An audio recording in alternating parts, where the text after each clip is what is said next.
गौतम बुद्ध के 10 उपदेशों, प्रत्येक उपदेश पर आधारित संक्षिप्त कहानियों का प्रारंभ और आधार। एक, दुख, संसार में दुख का अस्तित्व। कहानी, राजकुमार का सत्य। राजकुमार सिद्धार्थ एक समृद्ध जीवन जी रहा था, लेकिन वह यह समझने में असमर्थ था कि क्यों लोग पीड़ा में रहते हैं। एक दिन महल के बाहर की दुनिया में जाने पर उसने एक वृद्ध व्यक्ति, एक बीमार व्यक्ति और एक शव देखा। इन दृश्यों ने उसे सोचने पर मजबूर कर दिया, क्यों हम सभी को दुख का सामना करना पड़ता है। उसे एहसास हुआ कि संसार का हर व्यक्ति दुख से गुजरता है, चाहे वह अमीर हो या गरीब, बूढ़ा हो या जवान। 2, तृष्णा दुख का कारण है। कहानी, असंतुष्ट व्यापारी। एक व्यापारी अपनी संपत्ति और धन के बावजूद खुश नहीं था। हर दिन उसकी तृष्णा और बढ़ती जाती थी। वह और अधिक कमाने के लिए दूसरों का शोषण करने लगा। एक दिन वह एक वृद्ध साधु से मिला, जिसने उसे सिखाया कि उसकी असंतुष्टि की जड़ उसकी लालसा है।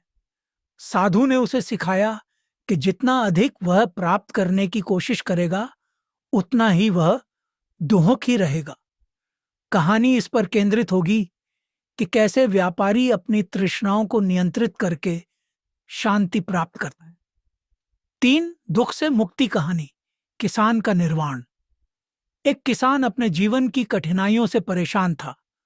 उसकी फसलें नष्ट हो जाती थीं, परिवार में संघर्ष होते थे और वह अपने भविष्य को लेकर चिंतित रहता था। एक दिन वह एक जंगल में ध्यान कर रहे बुद्ध से मिला। बुद्ध ने उसे बताया कि दुख से मुक्ति पाने का एक ही तरीका है, तृष्णा और मोह से मुक्त होना। इस कहानी में किसान के संघर्ष और बुद्ध की शिक्षाओं के माध्यम से उसे प्राप्त होने वाली आंतरिक शांति को दर्शाया जाएगा। 4, अष्टांगिक मार्ग कहानी, पथिक का सही मार्ग। एक यात्री जो अपने जीवन में सही दिशा खोजने के लिए यात्रा कर रहा था, कई मार्गों पर भटक चुका था। वह सत्य की खोज में था, लेकिन उसे नहीं पता था कि सही मार्ग कौन सा है। एक दिन उसकी मुलाकात बुद्ध से होती है, जो उसे अष्टांगिक मार्ग के बारे में बताते हैं। सही दृष्टिकोण, सही विचार, सही वाणी आदि। इस मार्ग पर चलते हुए यात्री को जीवन में सच्चे ज्ञान और शांति का अनुभव होता है।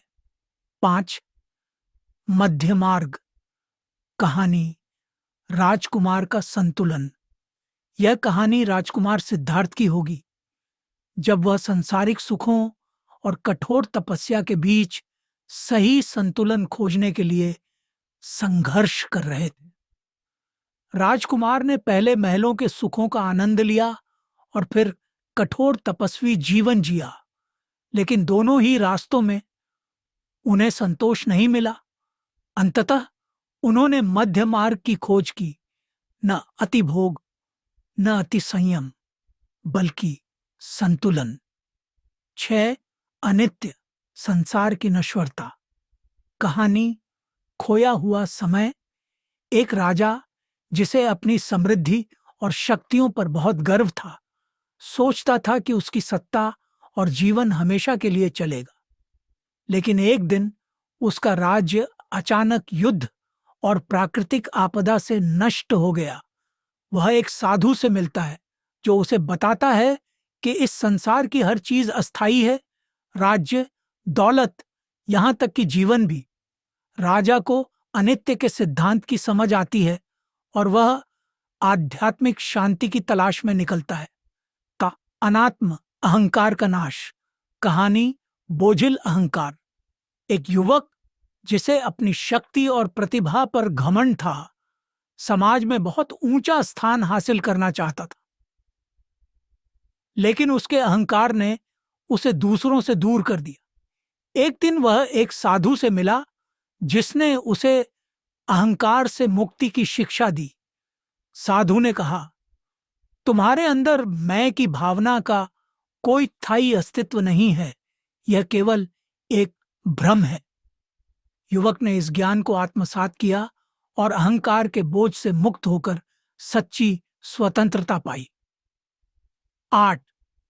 करुणा और अहिंसा कहानी, दया की शक्ति। एक सैनिक जो हमेशा हिंसा और युद्ध में लगा रहता था, जीवन में शांति और करुणा की खोज में था।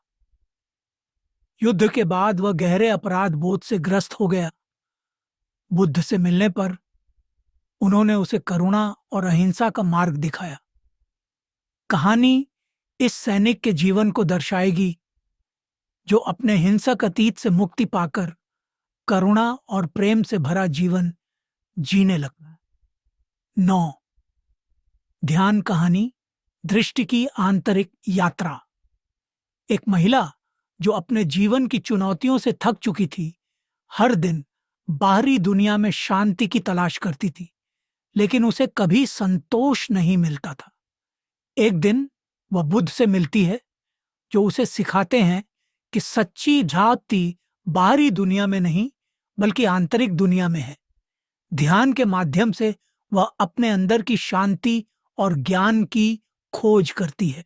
10. मोह माया से मुक्ति कहानी, माया का जाल। यह कहानी एक राजा की होगी जो अपनी संपत्ति, राज्य और परिवार के मोह में बंधा हुआ था। वह इन सब से इतना जुड़ा हुआ था कि उसे शांति नहीं मिल रही थी। एक दिन वह बुद्ध से मिलता है, जो उसे बताते हैं कि मोह माया से मुक्त होने पर ही सच्ची शांति प्राप्त हो सकती है।